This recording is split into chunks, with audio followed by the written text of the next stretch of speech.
Good afternoon, or it's afternoon for me while I'm recording this. My usual caveat, I'm neither a videographer or an actor. The only intention of this video is to provide you some additional information that may be helpful when you complete your classroom management poster project. You've let me know who you're going to work with, or if you're working individually. I've set up groups for you in our Blackboard shell so that you can utilize those tools as you get together and work on structuring your project. If you click on the Classroom Management Poster Session link in our blue menu on Blackboard, you'll see that I have attached the guidelines and I've also given you some additional information about your project. One of the things that I strongly suggest is that you read all of the information, chapter information in our units prior to attempting to work on this project, and that you also spend considerable time making sure that you understand the guidelines and that you address each and every component. One of the things I noticed in grading the Super Nanny projects is that a few of you lost points because there were certain items in those guidelines that you didn't address, and when that happens, I have no choice but to give you a 0 for those sections. So let's go ahead and open these guidelines. It'll take a second for them to download, and I'll try to go through and give you some information on each one, and then we'll be able to finish this up and hopefully you can get started or have already gotten started on your project. So the idea is to simulate the design of a supportive and effective classroom environment for all the students in the class, including a student who has some behavioral support needs. Those, for instance, that might be provided at a Tier 2 or a Tier 3 level of intervention in an RTI model. So the first thing that you need to do is describe the instructional environment you're designing. So tell me the type of classroom. Is it an elementary, middle, high school? Is it an inclusion classroom, a resource classroom? What type of setting are you designing instruction or a management plan for? And it does not have to be a special education classroom. So you can see I gave you some examples there, like a high school art class, or you could have a first grade general education class, but you need to make sure that within that classroom there is a student who needs some targeted behavioral supports. The second thing you're going to do is describe the unique characteristics of that student. So you have vignettes in your chapter that give you some information about how you might describe students who have some behavioral challenges. One of the things that I want you to think about is make sure that you include basic demographic information, the age, the race, ethnicity, the language status, gender of your student. And then also be sure that you include a statement related to both their behavioral strengths and their needs, because it's real important, as I always say, to make sure that we capitalize on students' strengths as we make an effort to address their instructional or behavioral need.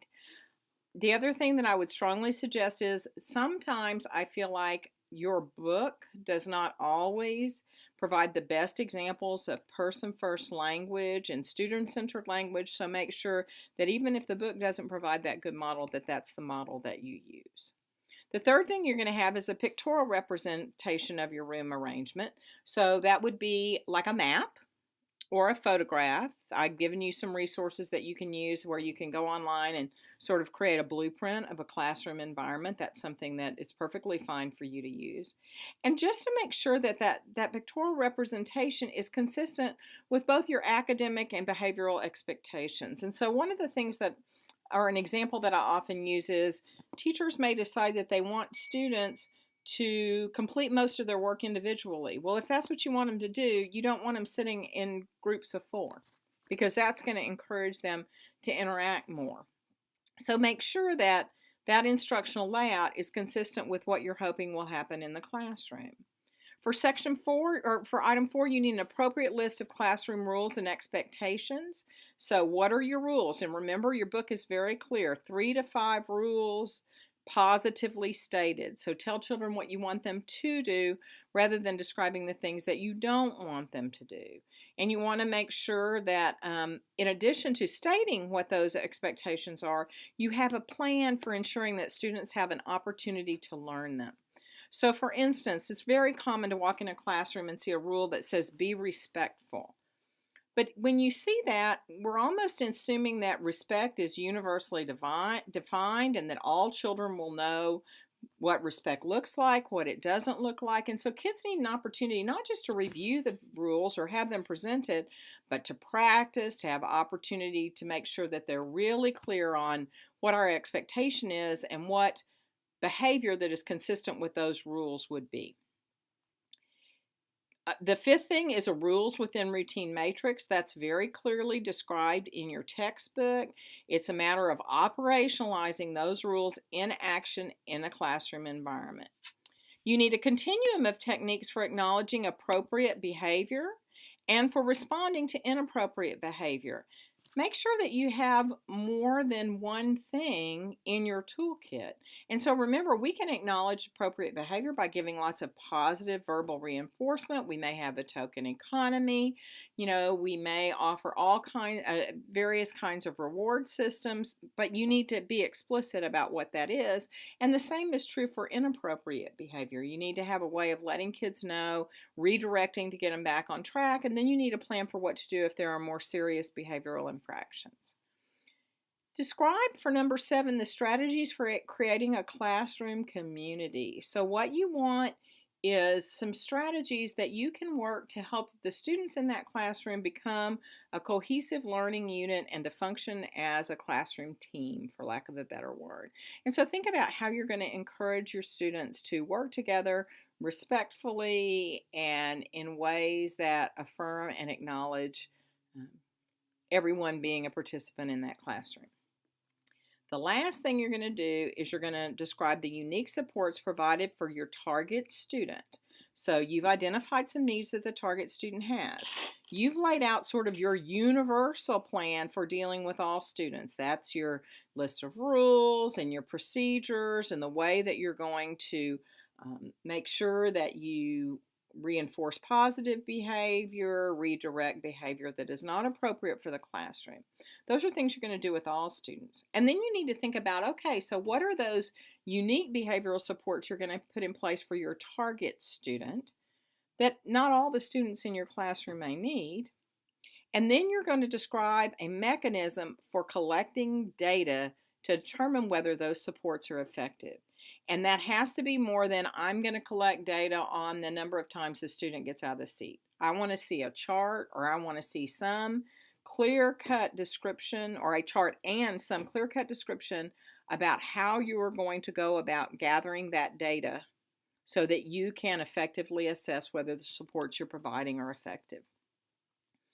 I'm assuming that some of you, or hopefully most of you, have been to what we call a poster session at a conference. Poster sessions are usually a little more informal in that there'll be a group of posters in a room and everybody will have an hour or so to go through and look at the posters, ask questions of the various presenters. That's really how we're going to set things up. We'll just be walking around and visiting the various projects that you have. You can either use one of those trifold boards, are often used for professional poster sessions or that students often use for things like science fair projects.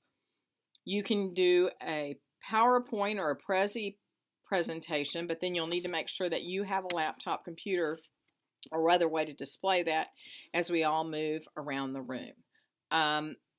And make sure that while you need to address all of the things in this continuum, in a poster, you're going to be reducing the number of words you use and really getting to the meat of the matter in a very comprehensible, understandable, but succinct way.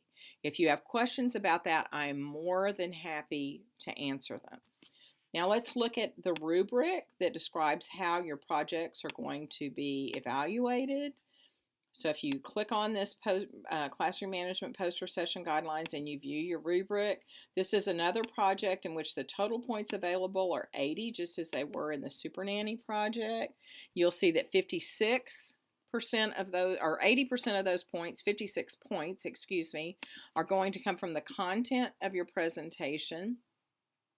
And an additional 14 points is coming from the quality of your poster.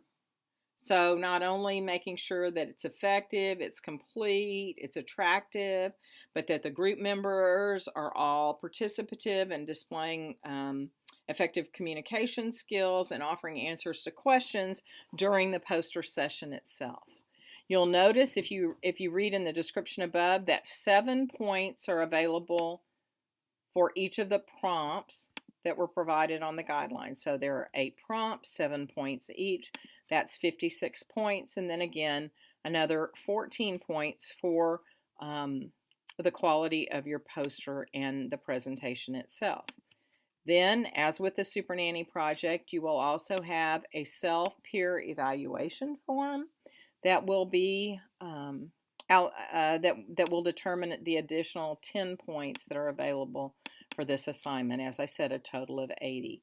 So just as before, you're going to list yourself, other members of your group, and allocate the percentage of points, or share those 100 points amongst your team members based on what you perceive to be the person's contribution, each person's contribution to that group effort. Again, if you're allocating particularly high or particularly low scores, please provide some concrete examples that would illustrate your rationale for the scores that you assign.